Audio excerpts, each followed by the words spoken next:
I'm SD, and we're gonna be talking about a really annoying issue that you might have run into on your dress shirts, and that's what I call the Batwing. You know what I'm talking about, right? It's when you wear a dress shirt and you have all that stupid excess fabric underneath your armpit right there that's just really uncomfortable. Your shirt just hangs there all loose, not even coming close to where your actual arm is. Like, it makes no sense. And you might be thinking that, okay, well, I can just take in the side seams and the sleeves of my dress shirt and it should fix that problem.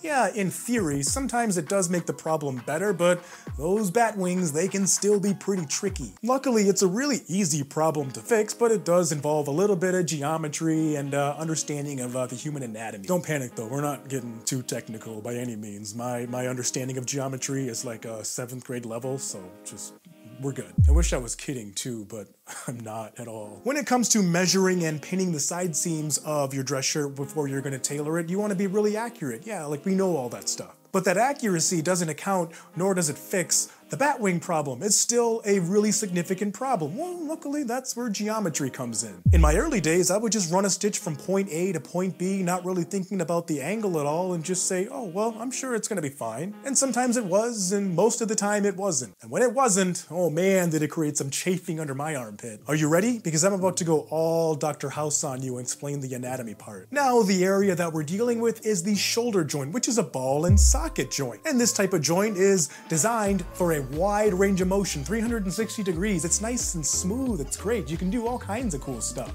You're gonna do things like reach up into a cabinet for some snacks that you hide from your kids, or you're gonna bend down and try and tie your shoes, and you don't want anything ripping like you got a Hulk Hogan shirt on, right? Well, you're gonna want your armholes positioned higher than they would be on a lot of the normal off-the-rack dress shirts you're gonna come across. Those factory standard armholes are always way too low. It doesn't make any sense. It restricts your movement. It's just dumb. Anatomy. Let's get a little bit more into the anatomy and the geometry side of things. Well, here's the deal. Just connect your side seam and your arm seam, if you're tailoring the arms too, to a 50-degree angle. What I found is that nicely aligns with the angle of your natural armpit. There's a sentence you never thought you'd hear before. That way the fabric lies nice and smooth and flat without any rubbing or chafing or any nonsense like that. And if you're wondering how precise you need to be with that 50-degree angle, it is do or die. No, I'm just kidding. It can be like 48 degrees or 52 degrees. Like there's a lot of wiggle room. There's some gray area.